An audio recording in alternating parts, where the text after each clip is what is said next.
This video is part 2 of structural organization in animals, and we were doing tissue systems. So after completing epithelial and connective tissue, there is time for moving on to the third type of tissue, that is muscle tissue.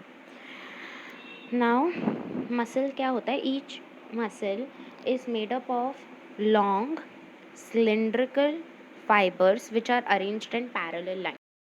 Muscle long cylindrical fibres से बना रहता है जो parallel lines में arrange होते हैं. ये जो फाइबर्स हैं वो बहुत सारे छोटे छोटे पतले पतले फाइब्रिल्स से बने हुए रहते हैं जिनको हम लोग बोलते हैं मायोफाइब्रिल्स. ओके, अभी जो मसल फाइबर्स कॉन्ट्रैक्ट होते हैं स्टिमुलेशन की वजह से, कोई भी स्टिमुलेशन आया उसकी वजह से अगर कोई मसल कॉन्ट्रैक्ट होता है तो शॉर्टन एंड देन वो रिलैक्स होता है तो वो लंबा हो जाता है. तो कॉन्ट्रैक्ट होगा तो वो दब जाएगा, छोटा हो जाएगा, और जब वो रिलैक्स होगा बिकॉज ऑफ एनी स्टिमुलेशन तो उसका लेंथ इंक्रीज हो जाएगा. एंड उसके बाद वो अपना अनकॉन्ट्रैक्टेड स्टेट पे आ जाते हैं इन अ कोऑर्डिनेटेड फैशन. मतलब जब स्टिमुलेशन नहीं हुआ तो वो अपने अनकॉन्ट्रैक्टेड स्टेट पे आ जाएंगे. ये मसल्स का कैरेक्टरिस्टिक्स है. अभी उन उनके एक्शंस की वजह से जो बॉडी है वो मूव होती है और डिफरेंट एनवायरनमेंट में चेंज होती है, और हम लोग डिफरेंट डिफरेंट पोजीशंस मेंटेन कर सकते हैं for various parts of our body. That is the characteristics of और you can say role of muscle tissue. अभी इन जनरल मसल का फंक्शन क्या है जनरली कि वो एक्टिव रोल प्ले करता है in movement of the body. अभी मसल के we have 3 types: skeletal muscles, smooth muscles and cardiac muscles. Okay, so first image which you are seeing over here जिसको मैंने highlight किया है, that is skeletal muscle. So let's start with it. अभी skeletal muscles क्या होते हैं? ये closely attached होते हैं skeletal bone से, and ये वाले जो muscles रहते हैं जैसे बाइसेप्स और स्ट्राइटेड मसल्स हो गया, और ये सब जो होते हैं मसल्स वो बंडल होते हैं साथ में, उनका एक बंच रहता है साथ में in a parallel fashion. As you can see over here ये सारे जो मसल्स हैं उनका एक बंच बना हुआ है इन अ पैरेलल फॉर्म. अभी एक सीथ रहता है, एक कवरिंग रहता है ऑफ टफ कनेक्टिव टिश्यू जो ये बंडल्स को अपने आप में इनक्लोज कर देता है. तो एक कनेक्टिव टिश्यू का क्या बोलते हैं, जैसे रैपर बोल सकते हैं. सो कनेक्टिव टिश्यू का एक रैपर रहता है जो ये मसल फाइबर्स को अपने आप में ऐसा रोल कर देता है. ओके, सो अपने आप में कवर कर देता है.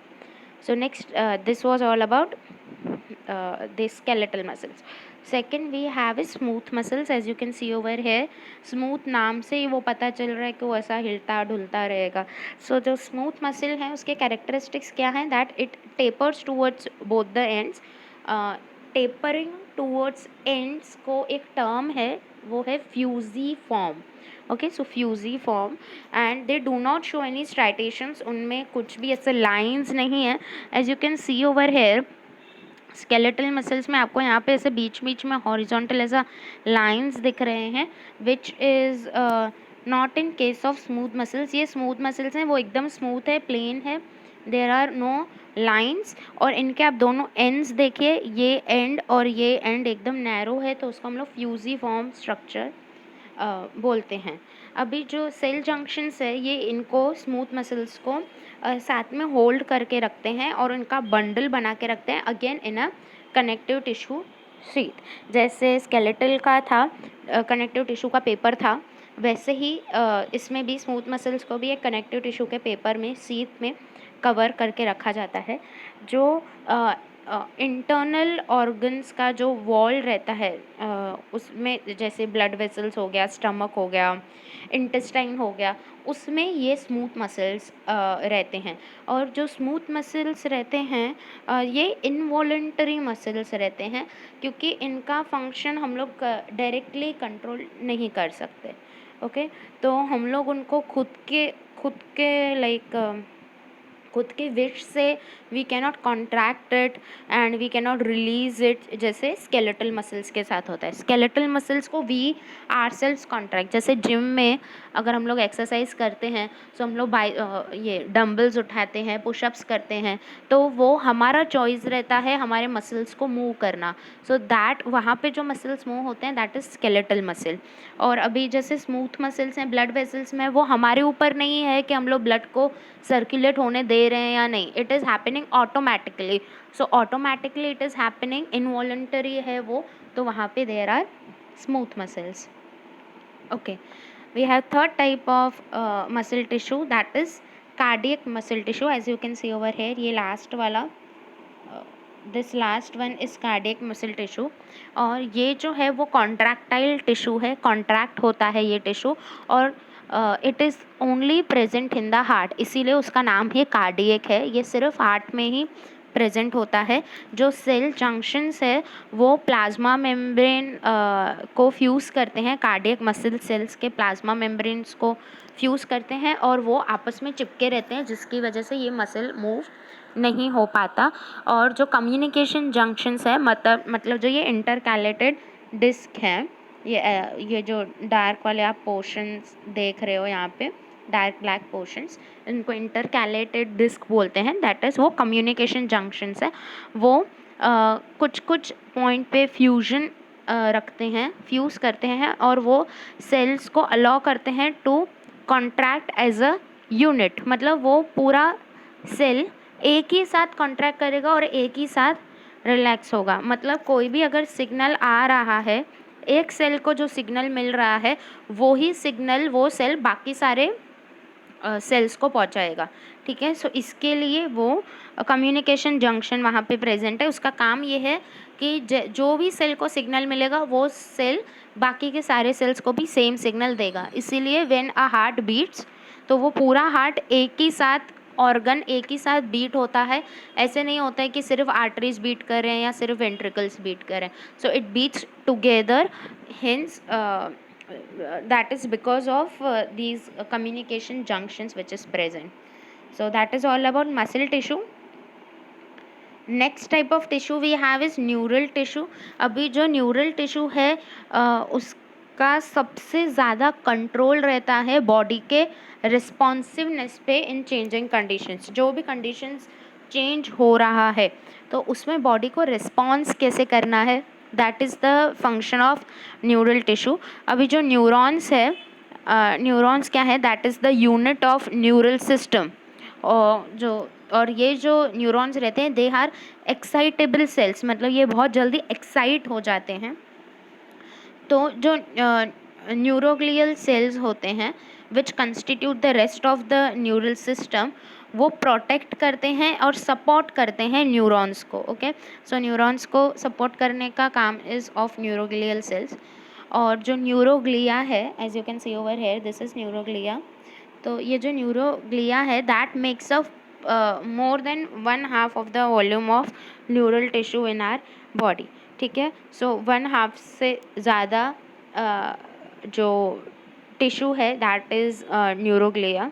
ओके, जब न्यूरॉन स्टिमुलेट होता है तो एक इलेक्ट्रिक डिस्टर्बेंस जनरेट होता है जो बहुत फास्ट ट्रैवल करता है along the plasma membrane. Okay, neuron के प्लाज्मा मेम्ब्रेन के थ्रू बहुत फास्ट वो इलेक्ट्रिक डिस्टर्बेंस स्प्रेड होता है। और जैसे ही वो इलेक्ट्रिक डिस्टर्बेंस नर्व एंडिंग्स पे, न्यूरॉन के एंडिंग्स पे आएगा, तो मतलब वो जो न्यूरॉन का एंडिंग्स है उसको हम लोग आउटपुट जोन भी बोलते हैं।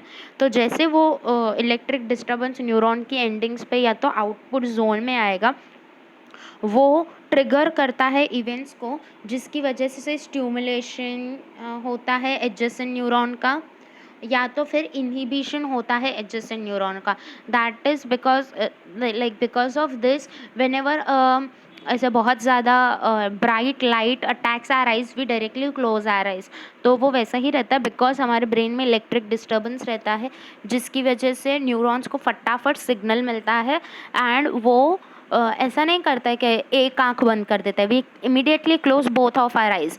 सो दैट इज़ बिकॉज वो स्टिमुलेशन क्रिएट कर रहा है एडजेसेंट न्यूरॉन्स और एडजेसेंट सेल्स में भी, and then they function as a whole, और जो भी रिस्पॉन्स देना है टूवर्ड्स अ पर्टिकुलर स्टिमुलेशन वो पूरा साथ में रिस्पॉन्स देते हैं। सो that is how all four tissues are completed. So we did epithelial tissue, we did connective tissue, muscular tissue and neural tissue. The second part of the chapter is organ and organ system. अभी जो basic tissues जो अभी अभी हम लोगों ने बात की, ये ऑर्गेनाइज होते हैं in a specific manner to form an organ, and organs specific manner में अरेंज होते हैं टू फॉर्म ऑर्गन सिस्टम। तो सारे जब ऑर्गन साथ में काम करते हैं तो हम लोग उसको ऑर्गन सिस्टम बोलते हैं, and that organ system is present in multicellular animals. और ये जो ऑर्गेनाइजेशन है of organs and organ system, like tissues to organs and organs to organ system, it is very essential. क्यों? जैसे हम लोग कोई भी कोऑर्डिनेटेड एक्टिविटीज़ एफिशिएंटली एंड बहुत अच्छे से कर सकें। सो बिकॉज आई नो कि मुझे जब खाना खाना है, for example I am giving you this how are organ system works in coordination.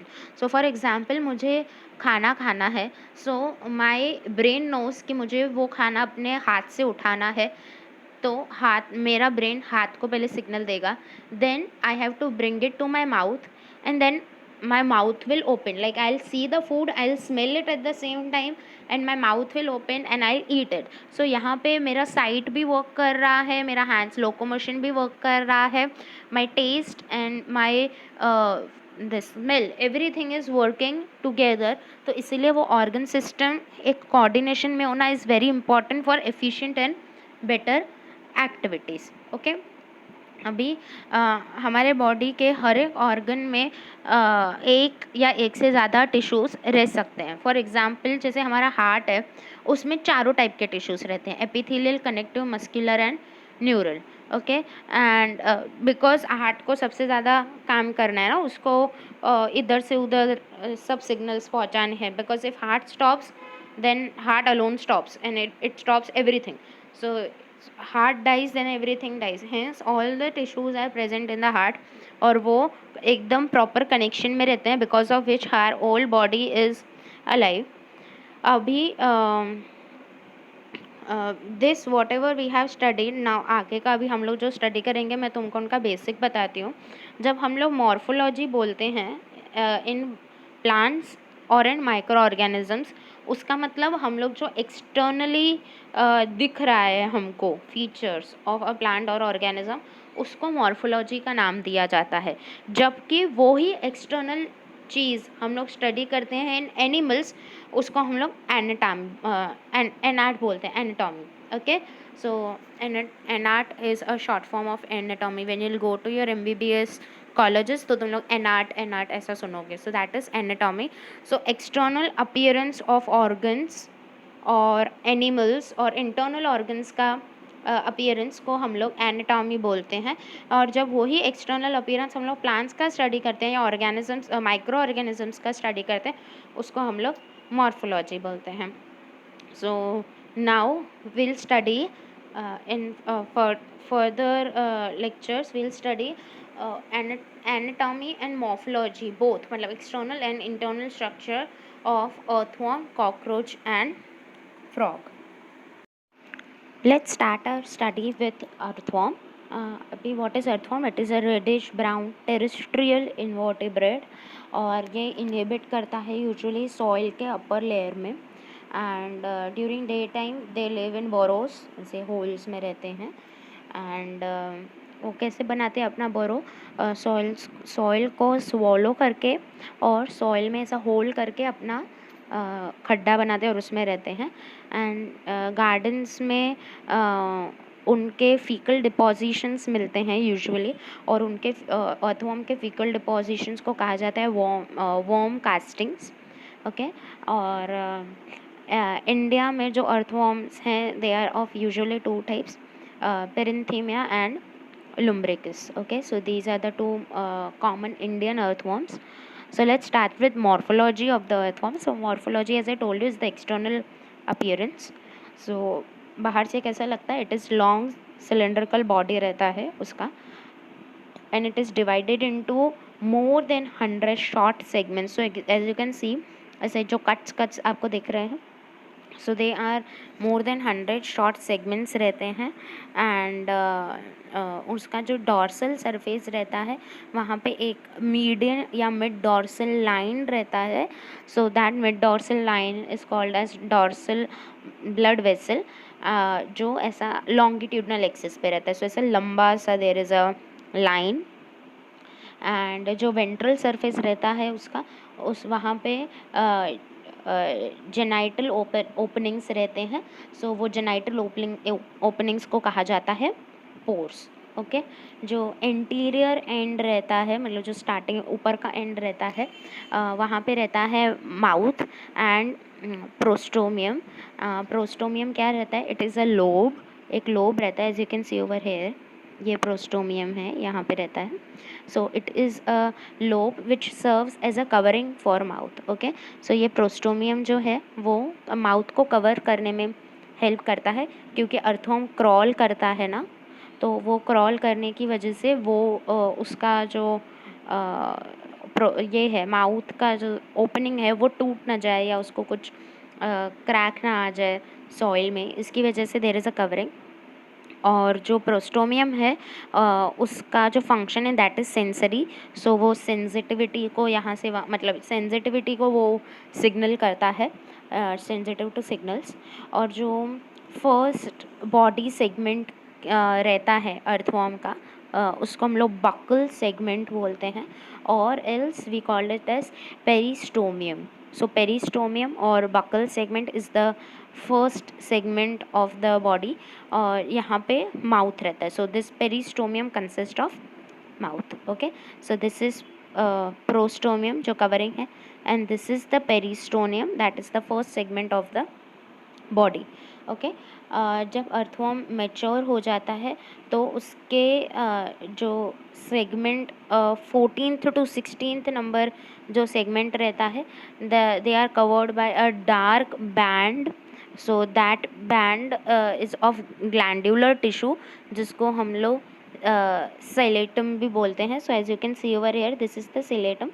ये एकदम ऐसा डार्क बैंड रहता है. जब अर्थवर्म मैच्योर हो जाता है तो it is 14th through 16th segment clitellum कहा जाता है. That is a dark band of glandular tissue. और इसीलिए बॉडी हम लोग 3 रीजन्स में डिवाइड करेंगे. सो 3 prominent regions are there. So first is pre-ciliator region, second is ciliator region, third is post-ciliator region or segment. Okay, now there are 4 pairs of spermatical apertures जो situated रहते हैं ventrolateral side पे of inter segment grooves. मतलब 5th और 9th groove के बीच में 4 segments of स्पर्मेथिकल apertures रहते हैं. अभी एक वहाँ पे एक सिंगल फीमेल जेनाइटल पोर जो रहता है, that is okay, you can see over here this genital pour. they are present that is present on the mid ventral line of 14th segment. Okay, so 14th segment के एकदम बीच में there is a female genital aperture or pore, you can say. Okay, now there is a pair of male genital pores. तो male genital pores 2 होते हैं, female genital एक ही रहता है centre में, और male genital pores are 2 which are present on the ventrolateral side. So यहाँ पे साइड में वो रहते हैं. Okay, so ventrolateral sides of 18th segment पे there is a male genital pore, एक पेयर रहता है. Okay, now in each body segment, हर एक बॉडी सेगमेंट में एक्सेप्ट द फर्स्ट, ऊपर वाला बॉडी सेगमेंट में छोड़ के there are rows of S shaped setae. Okay, now ये एस शेप्ड जो सीटें हैं, they are embedded in epidermal pits in the middle of each segment. हर एक सेगमेंट के बीच में there is S shaped epidermal pits. और setae का काम क्या रहता है, ये कॉन्ट्रैक्ट होते हैं और रिलैक्स होते हैं, जिसकी वजह से earthworm can perform locomotion. Okay, so that is all about the morphology of earthworm. Let's move to anatomy. I have only placed a picture of the anatomy of the earthworm, and this is the alimentary canal of the earthworm. So let's start with that. Okay now जो body रहता है earthworm का, body wall जो रहता है, that is externally बाहर से cover किया रहता है by thin non cellular cuticle, okay, which is below the epidermis. उसके बाद there are two muscle cells, one is circular and another is longitudinal. Okay, and the innermost layer is called as coelomic epithelium. Okay, now epidermis जो है वो बना रहता है single layer of columnar epithelial cells से, जहाँ पे रहता है secretory glands. ओके, अभी एलिमेंट्री कैनाल क्या है, वो कैसा रहता है, as you can see over here, this is alimentary canal. It is a straight tube. ये जो अंदर का आपको ये रीजन दिख रहा है, हम that is the alimentary canal. Okay, so now this is a straight tube and it runs between the like from the first to the last segment of the body. So elementary canal starting से लेके एकदम end तक पूरी देर एक tube जैसा रहता है. और टर्मिनल जो माउथ रहता है that opens into a buccal cavity. तो ये जो फर्स्ट 1 2 3 जो फर्स्ट 3 सेगमेंट्स हैं, that is the terminal mouth. और ये टर्मिनल माउथ ओपन होते हैं बकल कैविटी में. So first 3 segments make buccal cavity which leads to muscular pharynx. So as you can see over here, buccal cavity के बाद we have pharynx, and pharynx के बाद देर is a small narrow tube. वो जो narrow tube है that is oesophagus, and oesophagus is 5 6 7. Okay, so 1 2 3 mouth रहता है, buccal cavity है. उसके बाद हमको एक सेगमेंट का फेरिंग्स है. उसके बाद 5 6 7 ये जो 3 segments again we have that is oesophagus. और उसके बाद 8 9 10th जो सेगमेंट रहता है that is muscular gizzard. Okay, so as you can see over here, वहाँ पे ऐसा there are holes and bunches, उसको लीफ शेप के दिख रहे हैं. so that is called as muscular gizzard. अभी इसका काम क्या है, it helps in grinding the soil particles and leaves को decay करने का काम is that. so ये basically gizzard grinder ऐसा करके याद रखो. so that is the work of this gizzard. फिर comes is stomach. Stomach start होता है 9th से और 14th तक. सो 9th टू 14th पूरा जो सेगमेंट है that makes the stomach of the earthworm. फिर जो फूड रहता है अर्थवर्म का, वो यूजुअली क्या रहता है, डैट इज़ डिकेइंग लीव्स या तो ऑर्गेनिक मैटर जो सॉइल के साथ मिक्स रहता है. So there are calciferous glands which are present in the stomach, जो ह्यूमिक एसिड को न्यूट्रलाइज करते हैं, which is present in the हमस.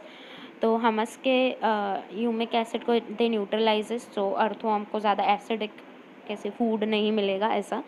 फिर then starts with after the stomach, जैसे हमारे में इंटेस्टाइन रहता है, so same is in earthworm. Intestine is there. Intestine start होता है 15th सेगमेंट से लेके पूरा लास्ट तक. So from 15th starts the intestine and it continues to the last segment जो भी रहेगा, last segment रहेगा. and there is a pair of short and conical intestinal chisae which project from the intestine on 26th segment. so as you can see over here, so intestinal chisae ऐसा projections है जो 26th segment से approach होते हैं, बाहर निकलते हैं 26th segment से. और इनका कैरेक्टरिस्टिक फीचर क्या है, 26 to 35th सेगमेंट के बीच में there is an internal medial fold of dorsal wall. So ये फोल्ड है जो आपको ये यहाँ पे ये बड़ा सा फोल्ड दिख रहा है, this is called as typhlosole. Okay, so that is the internal median fold. और ये क्या करता है, ये effective area of this is the like very effective area for absorption of the intestine. so सबसे ज़्यादा absorption happens over here. फिर जो एलिमेंट्री कैनाल है that opens to the exterior, तो लास्ट में एलिमेंट्री कैनाल लास्ट में खुलता है, एकदम लास्ट में. Exterior is the last part in by a very small hole aperture.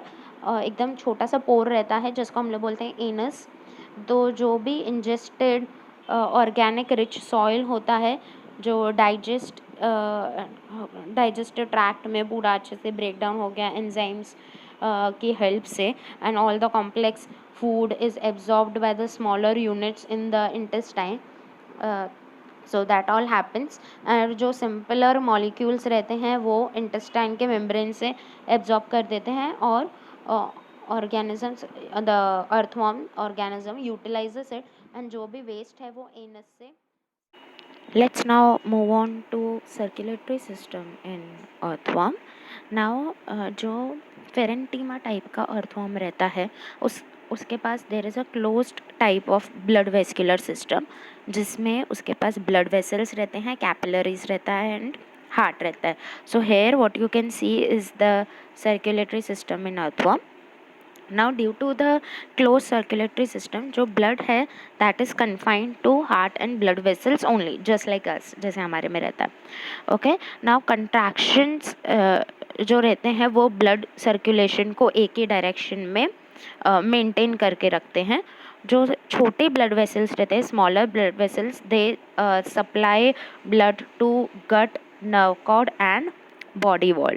Okay, जो blood glands रहते हैं they are present in the 4th, 5th and 6th segments. So okay, so these are the 4th, 5th and 6th segments. यहाँ पे there is a presence of blood glands. Okay, now what is their work? They produce blood cells and hemoglobin which is dissolved into the blood plasma. Okay, now blood cells have this phagocytic nature. तो जो भी बाहर से pathogens या bacteria जो भी आएगा earthworm के अंदर, वो ब्लड सेल्स उसको खा लेंगे. सो वो उसका फैगोसाइटिक नेचर है ब्लड सेल्स का. ओके, जो अर्थवर्म है उसके पास कोई ऐसा स्पेशल डिवाइस नहीं रहता है ब्रीथ के लिए. तो जो भी रेस्पिरेटरी एक्सचेंज होता है वो कैसे होता है, क्योंकि अर्थवर्म का surface is moist, body surface एकदम ऐसा गीला गीला रहता है. सो वो मॉइस्ट बॉडी सरफेस से ब्लड स्ट्रीम में गैसेस एक्सचेंज होता है. उनके पास ऐसा हमारे जैसा स्पेशल गैसेस एक्सचेंज के लिए there is no organ. Okay, so that is all about the circulatory system. now let's move on to excretory system. So ये जो system है, this the one which I am highlighting over here, that is the nephridial system in earthworm, which is also known as excretory system. Now जो excretory organs हैं earthworm में वो segmentally arranged रहते हैं, segments में arranged रहते हैं in a form of coiled tubules. So एक ट्यूब्यूल के फॉर्म में अरेंज रहता है जिनको हम लोग बोलते हैं nephridia. Okay, so plural is nephridia, singular term for those excretory organ is nephridium. Okay, so nephridia or nephridium is the excretory organ in the earthworm. Okay, so there are 3 types of nephridia. First is septal nephridia, जो ये रहता है that is present on both sides of the intersegmental septa of segment 15th. Okay, so septal nephridia, as you can see over here, the one which I am highlighting, ये 15th segment पे रहता है on the both sides of intersegmental septa. Okay, ये यहाँ से शुरू होगा to the last that open into the intestine, यहाँ से लेके लास्ट इंटेस्टाइन में ओपन होगा वो. Second type of nephridia we have integumentary nephridia. As you can see over here I am highlighting. ये जो नेफ्रीडिया है that is the intergumentary nephridia. ये क्या होता है, this is attached to the lining of the body wall of the segment 3. सो याद रखो septal 15 में होता है, इंटरगुमेंटरी सेगमेंट 3 में होता है. ये यहाँ से शुरू होता है to the open of the body surface, तो पूरा बॉडी सरफेस तक ये ओपन रहता है. The third type of nephridia we have is pharyngeal nephridia. As you can see over here I am highlighting it.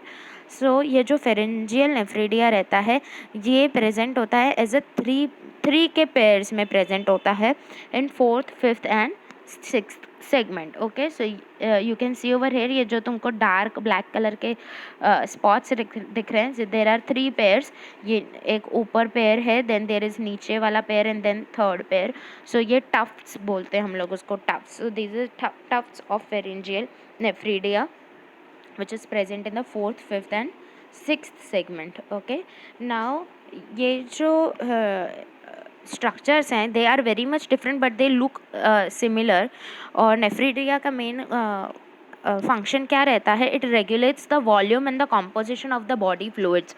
Body में कितना fluids रहना चाहिए और उसका क्या वॉल्यूम रहना चाहिए वो नेफ्रिडिया कंट्रोल करता है. और नेफ्रिडियम कैसे होता है, it starts as a funnel. ऐसा फनेल जैसे रहता है ना, पहले ब्रॉड ऊपर और फिर नीचे से narrow. It starts as a funnel and it collects all the excessive fluids जो रहते हैं सीलोमिक चेम्बर में, वो सारा वो फ्लूइड कलेक्ट करेगा. और ये जो फनेल जैसा स्ट्रक्चर है that connects with the tubular part of the nephridium. Last tube वाले पार्ट में वो कनेक्ट होता है और वो वहाँ पे वो डिलीवर करता है वेस्ट को through the pores of the bodies, pores of the surface and the body wall into the digestive tube. Okay, so ऐसा होता है पूरा excretory system in earthworm. The next system which we have to study is nervous system, which is very much small and hence there is no diagram of it. I'll just explain to you. जो nervous system है वो कैसे represent करते हैं, it is represented by ganglia which are arranged segment wise on the ventral nerve cord. Okay, so ventral side पे रहता है. जो nerve cord है in the anterior region, मतलब जो थर्ड और फोर्थ सेगमेंट वाला एरिया रहेगा वो बाइफर्केट होता है, ऐसा सेपरेट हो जाता है एंड वो फेरिंग्स के बाजू में इनसर्किल हो जाता है और वो जॉइन करता है सेरिब्रल गैंग्लिया को from the nerve ring. Okay, तो जो सेरिब्रल गैंग्लिया है वो नर्व्स के साथ साथ एक रिंग फॉर्म में इंटीग्रेट हो जाता है और वो सेंसरी इनपुट देता है और कमांड जो है वो देता है टू मसल्स ऑफ अर्थवॉर्म, जैसे वो अपना बॉडी मूव कर सके. अभी जो सेंसरी सिस्टम है वहाँ पे आईज नहीं है अर्थवॉर्म को, but it does possess light and touch sensitive organs. So light और टच सेंसिटिव ऑर्गन्स है in the form of receptor cells. There are cells, there are no organs. So these basically light and touch sensitive जो organs है वो sales हैं, वो ऐसा particular organ नहीं है. और वो डिस्टिंग्विश करता है लाइट इंटेंसिटी को और फील को, या मतलब किसी ने अर्थवॉर्म को उठाया या वाइब्रेशंस हो रहे हैं ग्राउंड पे या मट्टी ज़्यादा है, पत्थर ज़्यादा है नीचे ग्राउंड पे. So earthworm can feel it through its sensory receptor sales.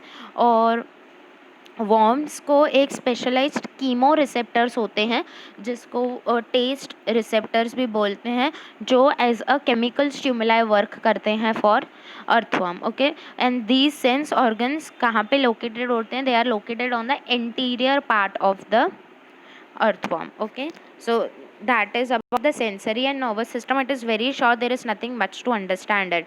The main important system now is the reproductive system in the earthworm. The diagram which you can see over here, this is the reproductive system in earthworm. अभी earthworm जो है that is hermaphrodite. When I say hermaphrodite it means it is bisexual. So इसके पास testes भी है और ovaries भी है in the same individual. So both testes and ovaries are present. Now there are 2 pairs of testes which are present on the 10th and 11th segment. So 10th और 11th segment पे इसके पास testes है. testes के 2 pairs हैं. So basically 4 testes. So you can see over here ये umbrella shape जो दिख रहा है आपको, these are the testes. I am highlighting it over here. ये जो पेयर है 2 पेयर, these are testes का pair and their vasa differentia that runs up to the 18th segment. और ये जॉइन करता है वहाँ पे प्रोस्टैटिक डक्ट को. ओके, सो 18th सेगमेंट तक ये वासा डिफरेंशिया है, सी दिस वन. और ये बाद में ज्वाइन करेगा प्रोस्टैटिक डक्ट को। ये जो दो there are two pairs of accessory glands that are present on 17th and 19th segment. So 17th और 19th सेगमेंट पे एक्सेसरी ग्लैंड्स है। You can see all these two small dots. So ये एक pair 17th पे और ये दूसरा pair accessory glands का on 19th segment. Okay, now there is a common prostate and spermatic duct that opens to the exterior by a pair of male genital pores। जो हमने पहले पढ़ा था, male genital pores रहते हैं on the ventrolateral side on 18th segment। तो 17th और 19th के बीच में जो 18th segment है वहाँ पे pores हैं और वहाँ पे ये ओपन होते हैं। Now there are 4 pairs of spermathecae that are located in the 6th to 9th segment। Okay, so see over here जो ऐसा लीफ के तरह लग रहा है, 6 to 9 segments I am highlighting it. 6 to 9 segments के बीच में देर spermathecae which is present. So 1 pair on each segment ऐसा प्रेजेंट है। तो टोटल 4, सो 8 spermathecae प्रेजेंट है। ये जो spermathecae है they receive and store spermatozoa during the copulation. Receive करके स्टोर करके रखेंगे अपने अंदर। Now there is 1 pair of ovaries that is attached in the intersegmental septum of 12th and 13th segment. Okay, so now see it over here. जो एकदम ऐसा circle circle ऐसा लग रहा है, छोटे छोटे circles have formed 2 bigger circles. ये ऐसा ओवरीज हैं। This is 1 pair of ovary और ये प्रेजेंट है 12th एंड 13th सेगमेंट के बीच में लगभग प्रेजेंट होती हैं। और जो ओवेरियन फनेल्स हैं they are present beneath the ovaries और ये कंटिन्यू होती हैं ओवी डक्ट को और ये ज्वाइन करते हैं और ओपन होते हैं on the ventral side as a single median female genital pore. मैंने आपको स्टार्टिंग में ही बताया था फीमेल जेनाइटल पोर एक ही होता है which is present on the 14th segment. Okay, now a mutual exchange होता है of sperms occurs between the 2 worms during mating. So ये एक वॉर्म दूसरे वॉर्म को अपने स्पर्म्स देगा, ऐसा होता है। And 1 worm has to find another worm and they mate at a juxtaposition opposite gonadal openings exchanging packets of sperms, जिसको वो पैकेट्स ऑफ स्पर्म्स को बोलते हैं स्पर्मेटोफोर्स। तो जब 2 वॉर्म्स मिलते हैं वो सिर्फ दोनों अपने अपने स्पर्म्स एक्सचेंज करते हैं। और जो मेच्योर स्पर्म्स एंड एक्सेल्स होते हैं they are the nutritive fluid which are deposited in the cocoons. एकदम जो छोटे कोकून्स रहते हैं उसमें डिपॉजिटेड होते हैं which are produced by gland cells of the clitellum. Now fertilization and development जो होता है कोकून में और ये पूरा कोकून के अंदर होता है when the cocoon is inside the soil. So cocoon fertilization and development होने तक सॉइल से बाहर नहीं निकलता है। जो एग्स होते हैं they are fertilized by sperms within the cocoon which then slips off to worm and it's deposited in और on to the soil. So egg cocoon बनने के बाद एग्स उसमें जाते हैं एंड फर्टिलाइजेशन होता है। ओके, जो कोकून है वो वॉर्म के एम्ब्रियोज को अपने अंदर रखता है। सो कोकून बेसिकली ऐसा इमेजिन कर लो एक ऐसा एग के जैसा जैसे हम लोग एग खाते हैं नॉर्मल, सो उसके जैसा एक स्ट्रक्चर रहेगा। उसके अंदर वॉर्म के एम्ब्रियोज प्रेजेंट होते हैं and after 3 weeks of this fertilization एक कोकून में से 20 लाइक 2 to 20 छोटे छोटे वॉर्म्स निकलते हैं and like average 4 but 2 to 20 के बीच में कितने भी वॉर्म्स निकल सकते हैं डिपेंडिंग ऑन फर्टिलाइजेशन कितना हुआ। सो एक कोकून जब ब्रेक होता है सो 2 to 20 like minimum 2 and maximum 20 worms are produced from it and if remember all these numbers and इनका एवरेज रहता है 4। now earthworm का जो डेवलपमेंट है that is direct like there is no larva formation, larva नहीं रहता directly, that is a worm बनता है डायरेक्ट। एंड जो अर्थवॉर्म्स रहते हैं they are as we all know they are called as friends of farmers. क्यों? Because ये ना क्या करते हैं पहले ही मैंने तुमको बताया वो रहने के लिए बरोज में रहते हैं। तो ये सॉइल को खोदते हैं, बरो बनाते हैं सॉइल में, जिसकी वजह से फार्मर्स को क्या हेल्प मिलता है, that they are making the soil porous, जिसकी वजह से soil is like there is a good exchange of oxygen and other gases in the soil, which makes the soil good for respiration and penetration of for development of various plants roots. So this process of increasing the fertilization of soil by earthworm is called as vermicomposting. So remember this very nicely, ये आ सकता है exam में. Vermicomposting क्या है? This like this in short, the use of earthworm for farming is known as vermicomposting. Okay, and they are also these. दूसरा इसमें क्या है earthworm का एडवांटेज, कि earthworm को हम लोग शिकार बना के रख सकते हैं for catching fish. So fish को अगर मुझे पकड़ना है तो मैं वो जो रॉड रहता है फिश कैचिंग रॉड, उस पर मैं earthworm बांध के पानी में छोड़ूंगी. So when fish will come to eat it, we can catch the fish. So that is all about the morphology and anatomy of earthworm.